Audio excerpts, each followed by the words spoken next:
ഇറാനെതിരെ ആഞ്ഞടിച്ച ഇസ്രായേൽ പ്രധാനമന്ത്രി Benjamin Netanyahu ഇറാനെതിരെയുള്ള സൈനിക നടപടികൾ ശക്തമായി തുടരുമെന്ന് മുന്നറിയിപ്പ്.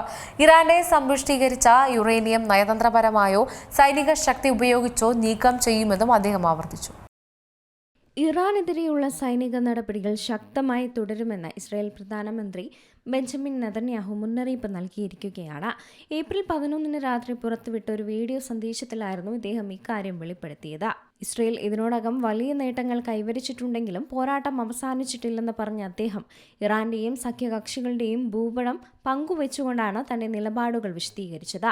തങ്ങളെ ശ്വാസം മുട്ടിക്കാൻ ശ്രമിച്ചവർ ഇപ്പോൾ അതേ അവസ്ഥ നേരിടുകയാണെന്നും ശത്രുക്കളെ ശക്തമായി പ്രഹരിച്ചുവെങ്കിലും ഇനിയും ഒരുപാട് കാര്യങ്ങൾ ചെയ്തു തീർക്കാനുണ്ടെന്നുമാണ് അദ്ദേഹം കൂട്ടിച്ചേർത്തത്. സമാധാന ചർച്ചകൾക്കായി ലെബനൻ കഴിഞ്ഞ ആഴ്ചകളിൽ പലതവണ ഇസ്രായേലിനെ ബന്ധപ്പെട്ടിരുന്നുവെന്ന സുപ്രധാന വെളിപ്പെടുത്തൽ കൂടി നെതന്യാഹു നടത്തിയിരുന്നു. എന്നാൽ ഹിസ്ബുള്ളയെ പൂർണ്ണമായും നിരായുധരാക്കുക, കരാർ തലമുറകളോളം നിലനിൽക്കുന്ന യഥാർത്ഥ സമാധാന ഉടമ്പടിയായിരിക്കുക എന്നീ കർശന നിബന്ധനകളാണ് ഇസ്രായേൽ മുന്നോട്ട് വയ്ക്കുന്നത്.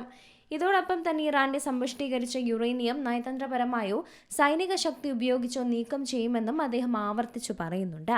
ഇറാൻ ആണവായുധ നിർമ്മാണത്തിന്റെ വക്കിലെത്തിയപ്പോഴാണ് ഈ ഒരു പോരാട്ടം ആരംഭിച്ചതെന്നും അവകാശപ്പെട്ട നെതന്യാഹു തുർക്കി പ്രസിഡന്റ് തായിപ്പ് എർദോഗനെ രൂക്ഷമായി വിമർശിക്കുകയും ഹമാസിന് ഹിസ്ബുള്ളയ്ക്കും എതിരെയുള്ള നീക്കങ്ങൾ തുടരുമെന്ന് ഉറപ്പിച്ചു പറയുകയും ചെയ്തിട്ടുണ്ട്.